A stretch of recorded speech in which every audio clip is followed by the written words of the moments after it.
Hello everyone and welcome back to the Blackfoot Book Club and another volume of my essential film reviews collection. Thanks so much for being there. Alright ramblers, let's get rambling. 9 minutes and 40 seconds into this stunning debut classic from Quentin Tarantino, and all seems in order.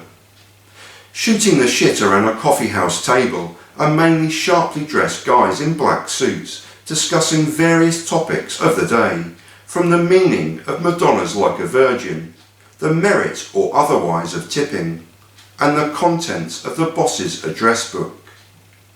Cue Steven Wright and his sublimely distinctive voice, K-Billy's super sounds of the 70s, and one of the most iconic movie introductions of recent history. The first 9 minutes give no indication to the tour de force you're about to watch.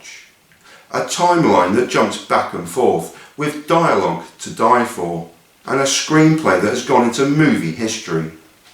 A soundtrack with hit after hit that is brilliantly effective and takes the film to even greater heights. A twist that, if you're unfamiliar with the film, will genuinely surprise you, and, as with all Quentin Tarantino films, characters that are rich, layered, brilliantly written, and played by some of the greatest actors of our generation. Following those first 9 minutes, our cast of characters are introduced. Driving to the safe house is Mr. White, played with trademark cool and in a calm, methodical manner by Harvey Keitel. In the back seat, Mr. Orange is bleeding profusely from a gunshot wound, and our first introduction to a gem of a performance from Tim Roth. It's also the first of several dual performances throughout the film, whereby the story is excellently told by just 2 characters. 2 cameras, Roth never losing eye contact with Keitel. It's a sublime moment. Back to Tim Roth and his crowning glory in this film, the commode story. To justify his place in the heist team, he memorises a drug-selling story set in an airport toilet. Within a short 2-minute scene, Roth is excellent as we cut from learning the story in his flat, to performing for a friend, to actually performing the story in a nightclub.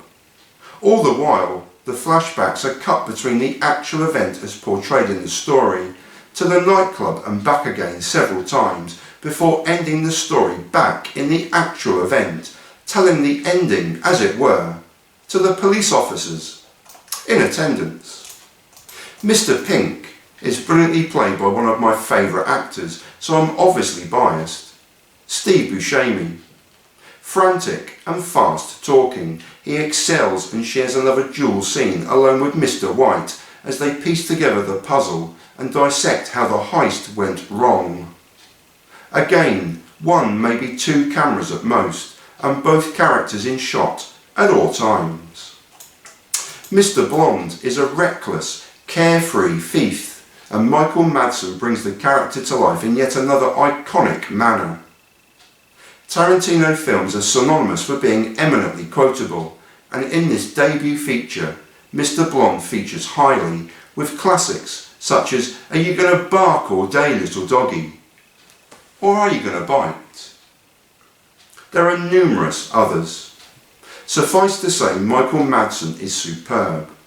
Separately, Mr. Blonde has 2 key dual scenes. Firstly, a boisterous standoff with Mr. White, with trademark cutting dialogue between the two, then with the unfortunate policeman who has been kidnapped. Quentin Tarantino plays a small cameo as Mr. Brown, as does Eddie Bunker as Mr. Blue.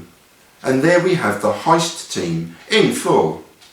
In support of the team are 2 much fuller and richer roles, starting with the boss, Joe Cabot, brilliantly played by Lawrence Tierney, and a truly standout, career-defining, yet slightly unfulfilled role for Chris Penn, as nice guy Eddie.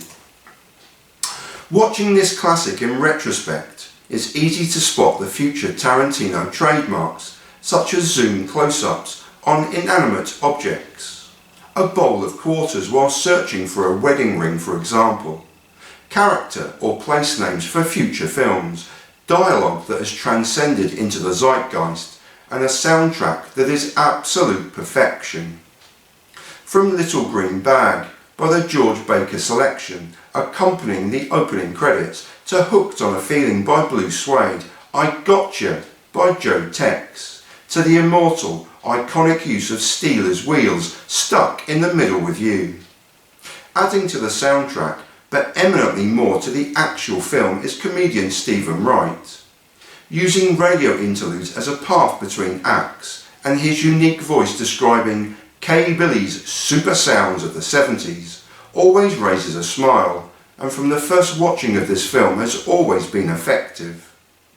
Another trademark is the use of the characters themselves to tell the story, as opposed to layering every part of the story on screen. As we've established, the diamond heist doesn't go according to plan, yet we don't see it. Similarly, the ending of the infamous torture scene is never seen. Further trademarks, such as the use of a non-linear timeline, is incorporated, and being a fan of these types of films, I love the way it engages you in the story. Flashbacks are brilliantly used, fully explored, and are richly detailed. As the majority of the film takes place in a safe house or a warehouse, the film needs these flashbacks to be explored as they are.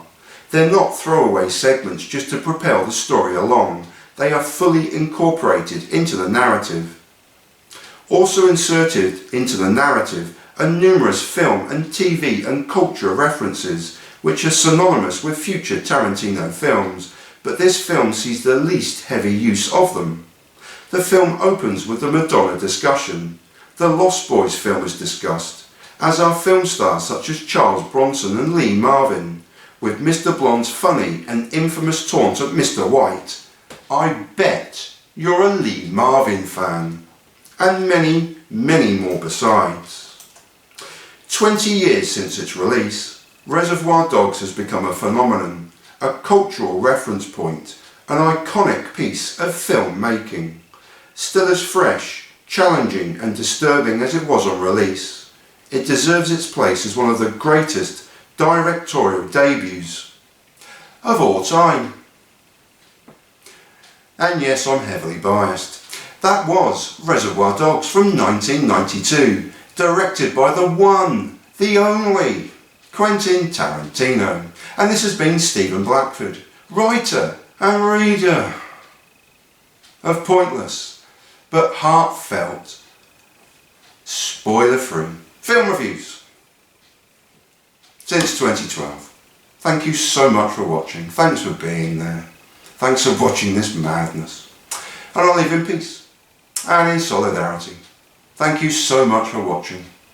I hope the world is spinning and turning in your favour, in your corner of the world. See you again soon. Thanks for being there. Peace.